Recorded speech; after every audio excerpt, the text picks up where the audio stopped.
비트코인 가격이 좀 이렇게 출렁일 때마다 항상 같이 나오는 이름이 있잖아요. 네, 있죠. 마이크로 스트래티지. 맞아요.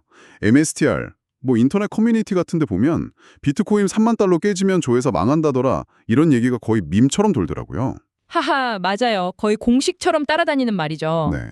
그래서 오늘 청취자분께서 보내주신 자료들을 보니까 이 파산설의 실체에 대해서 한번 제대로 좀 파헤쳐볼 필요가 있겠다 싶었습니다. 아, 아주 흥미로운 주제입니다. 이 보내주신 자료들을 쭉 종합해보면요.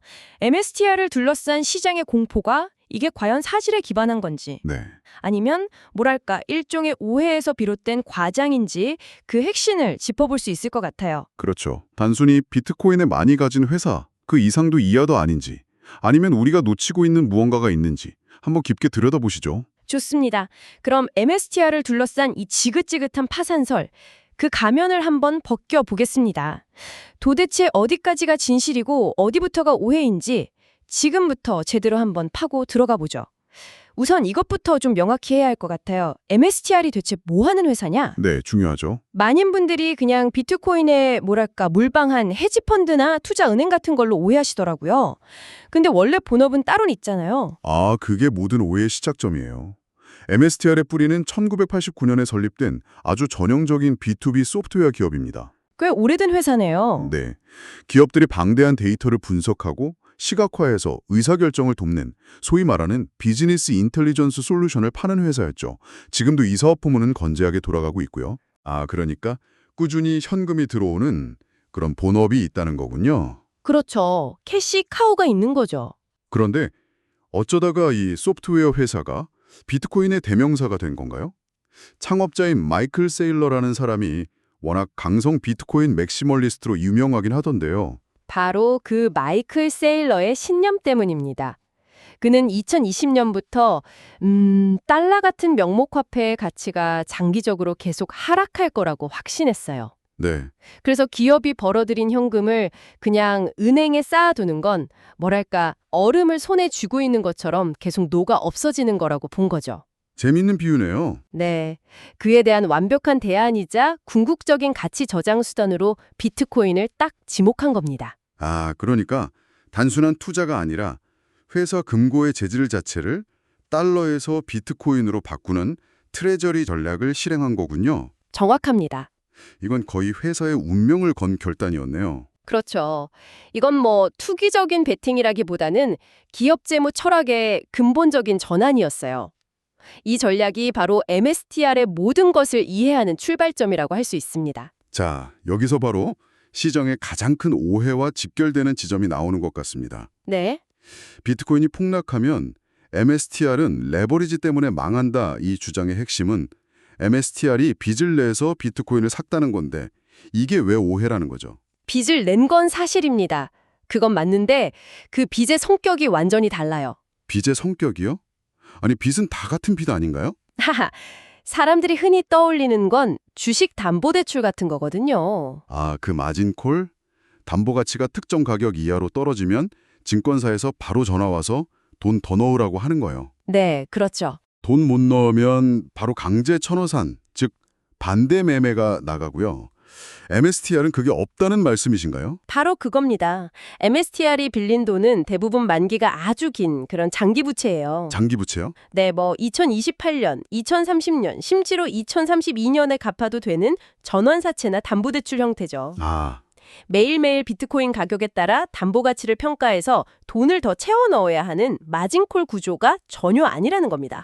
그러니까 비트코인 가격이 단기적으로 뭐 반 토막이 나든 3분의 1 토막이 나든 그 만기가 돌아오기 전까지는 MSTR이 보유한 비트코인을 강제로 팔아야 할 의무가 전혀 없다는 거군요. 네. 와, 이건 정말 결정적인 차이인데요. 그렇죠. MSTR에게는 가격이 회복될 때까지 버틸 수 있는 시간이라는 아주 강력한 방패가 있는 셈입니다. 시간이 방패다. 네.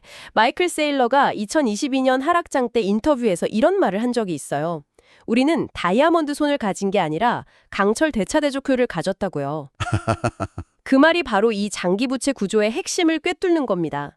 단기 변동성에는 흔들리지 않겠다는 자신감이죠. 흥미롭네요. 결국 사람들이 가격 변동성이라는 단기적인 움직임하고 회사의 생존을 결정하는 구조적 리스크를 완전히 혼동하고 있었던 거군요. 맞습니다. 그 둘을 동일시하면서 공포가 과장된 측면이 분명히 있습니다. 알겠습니다. 단기적인 가격 하락에는 마진콜 없이 버틸 수 있는 시간이라는 방패가 있다.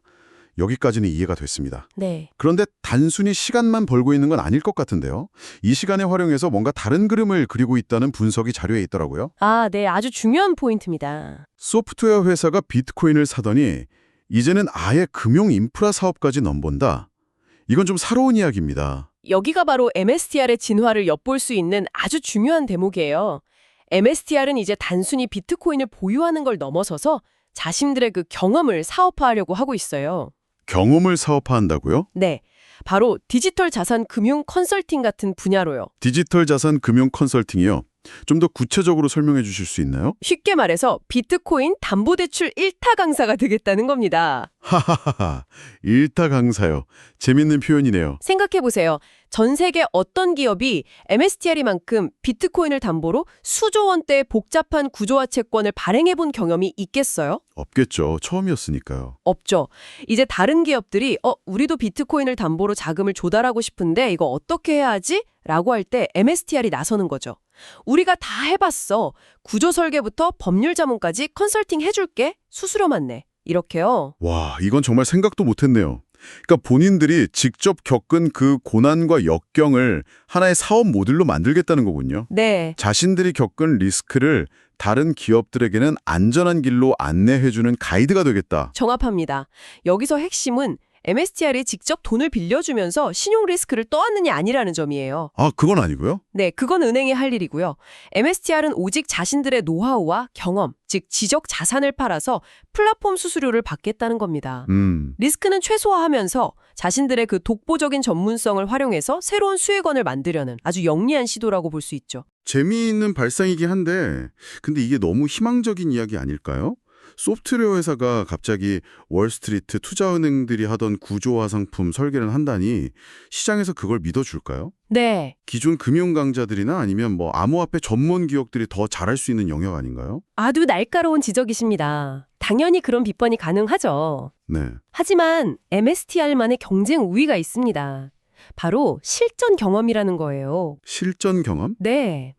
골드만삭스나 JP모건이 비트코인 구조화 상품에 대한 보고서를 100개 쓴다고 해도 그들은 실제로 자기 회사 대차대조표에 수조 원어치 비트코인을 올려놓고 그걸 담보로 자금을 조달해 본 적이 없어요. 아, 그렇겠네요. 하지만 MSTR은 그걸 수년간 해왔죠. 규제 당국하고는 어떻게 협상해야 하는지, 회계 처리는 어떻게 해야 하는지, 시장의 오해에는 어떻게 대응해야 하는지 그 모든 과정을 직접 겪었습니다. 이 경험 자산이야말로 누구도 쉽게 따라할 수 없는 MSTR의 해자가 될 수 있다는 겁니다. 그렇군요. 비트코인 가격에만 베팅하는 회사라는 그 프레임에서 벗어나서 디지털 금융의 구조를 설계하고 그 노하우를 파는 회사로 변모하려는 시도라고 정리할 수 있겠네요. 맞습니다. 아직은 초기 단계겠지만 이건 분명 MSTR을 평가할 때 완전히 새로운 관점을 제시하는 것 같습니다. 자, 그럼 다시 처음의 질문으로 돌아가 보죠.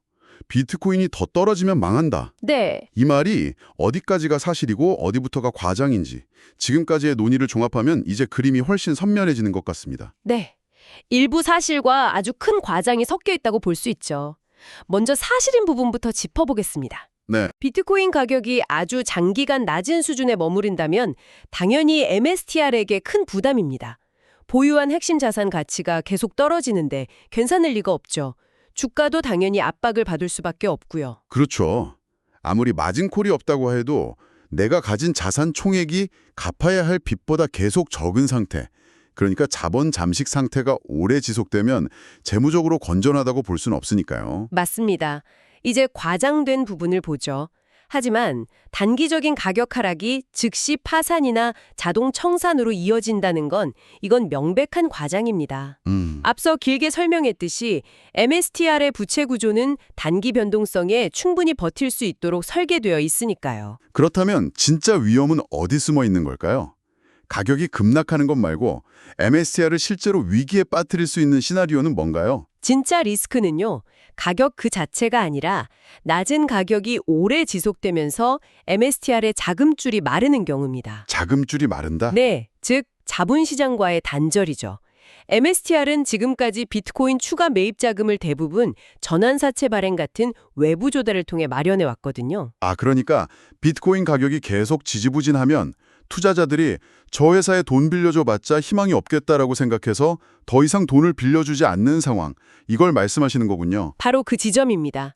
추가로 비트코인을 매입할 총알도 떨어지고 설상가상으로 2028년이나 2030년에 기존 부채 만기가 돌아왔을 때 차환, 즉 새로 돈을 빌려서 기존 빚을 갚는 것이 막혀버리는 상황. 이게 MSTR이 맞닥뜨릴 수 있는 가장 현실적인 위기 시나리오입니다. 단기 폭락이 아니라 장기 침체로 인한 고사 전략에 당하는 거죠. 경색이었군요. 이 미묘한 차이를 이해하는 게 MSTR을 제대로 분석하는 핵심이겠습니다. 맞습니다. 그렇다면 저희 청취자분들을 위한 질문은 지금 MSTR 주식을 사야 하나가 아니라 언제 이 회사를 다시 진지하게 들여다볼 가치가 생기는가, 이걸로 바뀌어야 할 것 같습니다. 네, 좋은 질문입니다. 위험과 기회를 제대로 평가할 수 있는 그런 흥미로운 시점은 언제쯤 올까요? 자료에서도 지적하듯이 보통 시장 사이클의 끝자락, 그러니까 공포가 극에 달했을 때 아주 재미있는 국면이 나타납니다. 공포가 극에 달했을 때요? 네. 비트코인 가격은 더 이상 크게 빠지지 않고 바닥을 다지는 것처럼 보이는데 유독 MSTR 주가만 그 파산설 때문에 계속 흘러내리면서 과도하게 할인된 상태로 남아있는 구간이 생기거든요. 모두가 저 회사는 곧 망할 거야 라고 손가락질하는데 정작 비트코인 가격은 조용히 안정되는 그런 아이러니한 상황을 말씀하시는 거군요. 그렇습니다. 바로 이런 시점에서 MSTR은 비트코인 현물 ETF 같은 단순한 투자 대안이 아니라 비선형적으로 큰 수익을 낼 수 있는 옵션형 자산처럼 보이기 시작하는 거죠. 옵션형 자산이요? 네. 주가가 회사가 보유한 비트코인의 순자산 가치, NAV에 비해서도 터무니없이 싸게 거래되는 겁니다. 그 옵션형 자산이라는 게 그거잖아요. 작은 돈으로 큰 상승에 베팅하는 복권 같은 거요. 네, 비슷한 개념입니다. 망해봤자 내가 산 주가만큼만 손해보는데 비트코인이 10% 오를 때 MSTR 주가는 그 레버리지 효과 때문에 30%, 40%씩 뛸 수 있으니 그야말로 비트코인 상승잔의 복권이 될 수 있다. 이런 말이네요. 완벽한 비유입니다. 하방 리스크는 주가 하락분으로 제한되지만 상승 잠재력은 훨씬 크게 열려있는 비대칭적 손익 구조를 갖게 되는 거죠. 네. 위험 요인이었던 그 레버리지가 상황이 반전되면 오히려 수익을 폭발시키는 엔진이 될 수 있는 겁니다. 물론 그 바닥 시점을 정확히 맞추는 건 신의 영역이겠지만 중요한 건 MSTR을 분석하는 프레임 자체를 바꿔야 한다는 말씀이시네요. 네, 비트코인이 떨어지면 망하는 회사라는 그런 1차원적인 프레임에서 벗어나서 시장 사이클의 특정 국면에서 비대칭적인 수익 기회를 제공할 수 있는 복잡한 구조의 실험적 기업으로 바라보는 시각의 전환이 필요한 시점입니다. 오늘 이야기 한번 정리해 보겠습니다. 마이크로 스트래티지는 단순히 비트코인에 올인한 도박꾼 같은 회사가 아니었습니다. 네, 아니었죠. 안정적인 소프트웨어 사업이라는 현금 흐름을 바탕으로 비트코인이라는 새로운 자산을 기업 대차대조표의 중심으로 가져왔고 이제는 그 누구도 갖지 못한 경험을 무기로 새로운 금융 인프라 사업까지 설계하고 있는 아주 독특하고 실험적인 기업이라고 봐야겠네요. 맞습니다. 성공 여부는 아무도 장담할 수 없죠. 하지만 기업 재무의 역사, 그리고 디지털 자산의 역사에서 아주 중요한 사례를 만들어가고 있는 것은 분명합니다. 그래서 만약 비트코인 하락장이 정말 막바지에 이르렀다는 판단이 서는 순간이 온다면 MSTR은 시장의 공포와는 별개로 그 독특한 구조를 다시 한번 깊이 들여다볼 만한 흥미로운 대상이 될 겁니다. 공포가 가장 클 때 그 내러티브 뒤에 숨겨진 실제 재무구조와 미래 사업의 잠재력을 냉정하게 평가해볼 필요가 있다는 말씀으로 들립니다. 네, 종종 가장 큰 기회는 모두가 외면하는 곳에 숨어 있으니까요. 좋습니다. 마지막으로 청취자분들께 생각해볼 만한 질문을 하나 던지면서 마무리하겠습니다. MSTR은 비트코인을 기업의 핵심 준비 자산으로 삼는 당시로서는 파격적인 선택을 했습니다. 네, 그랬죠. 그렇다면 앞으로 10년, 20년 뒤의 기업들은 MSTR처럼 또 어떤 비전통적인 자산을 자신들의 대차대조표에 올리게 될까요? 그게 데이터가 될 수도 있고 인공지능 모델이 될 수도 있겠죠. 그리고 그 결정은 또 어떤 새로운 사업 모델의 탄생으로 이어질 수 있을지 한번 상상해 보시는 것도 흥미로울 것 같습니다.